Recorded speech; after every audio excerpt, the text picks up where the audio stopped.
Abu Saeed used to work closely with another war criminal resident in Britain.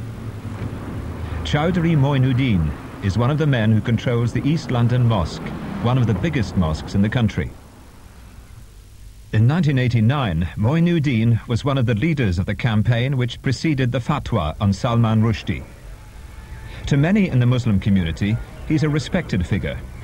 But Dispatches has found that during the Independence War, he was a leading commander of the Al-Badr and one of those responsible for organizing the systematic slaughter of Dhaka's intelligentsia. Chowdhury Mueen-Uddin is not a symbol of killing. He is in fact a participant in the killing. He is in fact a mastermind behind the killing. I think that he should be treated as a war criminal. In 1971, Mueen-Uddin worked here at the Purbadesh newspaper in Dhaka. His superior was Atikur Rahman. He recalls how Mueen-Uddin's inside knowledge of the Al-Badr gave the paper an exclusive story which scooped its rivals. Chowdhury Mueen-Uddin disclosed the news first that a Bahini or a force has been established named Al-Badr. That was the disclosure made in Purbadesh only, throughout Pakistan. No newspaper in Pakistan could cover that, and that was his disclosure he made in Purbadesh. Mueen-Uddin knew about the formation of the Al-Badr because he was in fact on its central committee.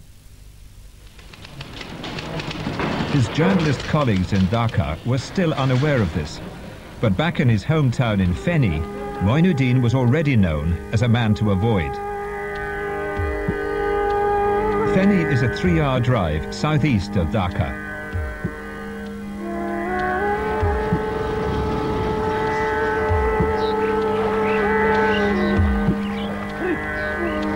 This is Chowdhury Mueen-Uddin's family home in a small village just outside the town.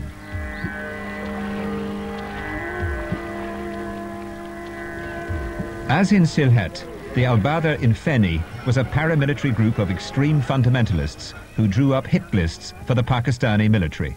Chowdhury Mueen-Uddin came to Feni several times. His main activities were how to keep Feni out of the hands of the freedom fighters and how to brutally murder them, how to wipe them out along with their families.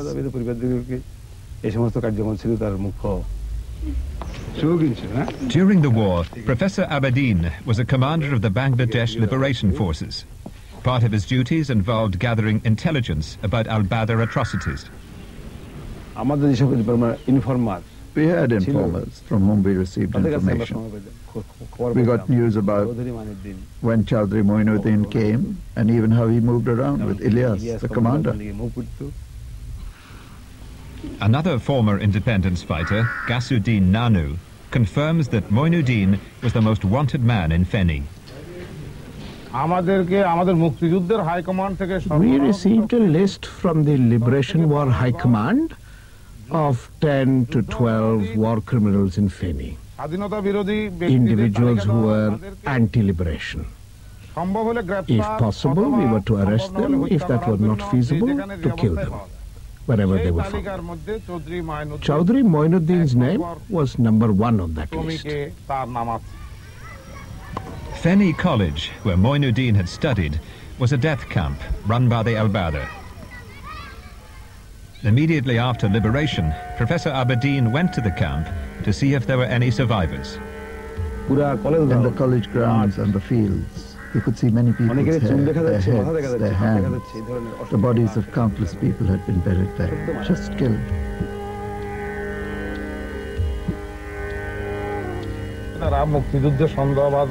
They would bring people who were suspected of being involved in the Liberation War. People were tortured in inhuman ways. Many were murdered, many crippled for life, many blinded. Many of them had their hands and feet cut off. All operations here were carried out under orders from the central headquarters, and the central leaders were Chowdhury Mueen-Uddin and others. It is unclear whether Chowdhury Mueen-Uddin actually went out on pickups in Feni, but in Dhaka, eyewitnesses identified him as leading Al-Badr abductions of intellectuals.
December the 3rd, 1971, was the beginning of the end for the Pakistanis. Divisions of the Indian Army rolled into the country in support of the Bangladesh Liberation Forces. But the scenes of jubilation at the liberation of Dhaka were short-lived. Almost immediately, the scale of the slaughter became clear. Dulu Rahman remembers a journey he took 24 years ago looking for his brother, who disappeared in the early hours of the morning a few days before liberation. One of the places he came to search was the site of a mass killing field where the Pakistani army and the Al-Badr dumped their victims' bodies. Now, a monument to the dead. Dulu remembers the dreadful sights that greeted him that day. I searched extensively, and I mean, what can I tell you?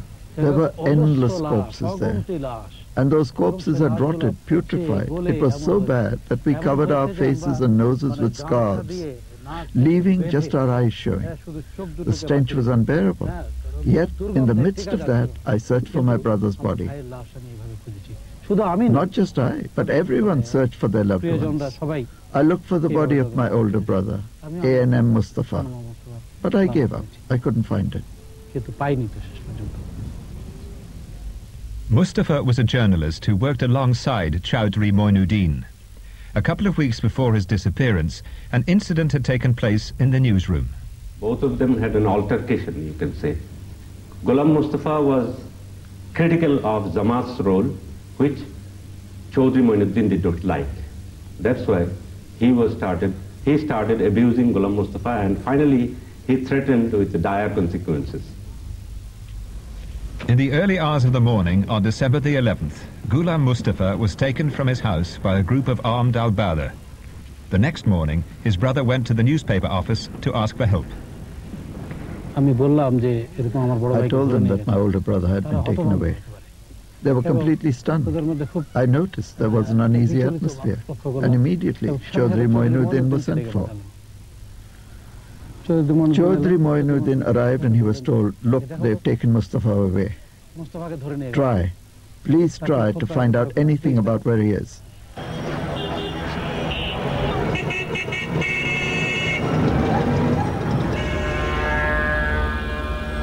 Chowdhury Mueen-Uddin took Dulu around the Pakistani and Al-Badr bases in Dhaka, including the notorious physical training center in the north of the city. In 1971, these bases were heavily guarded, with access restricted to military and Al-Badr personnel. Did Chowdhury Mueen-Uddin have difficulty in gaining entry to the Al-Badr offices? No, that's not what I saw.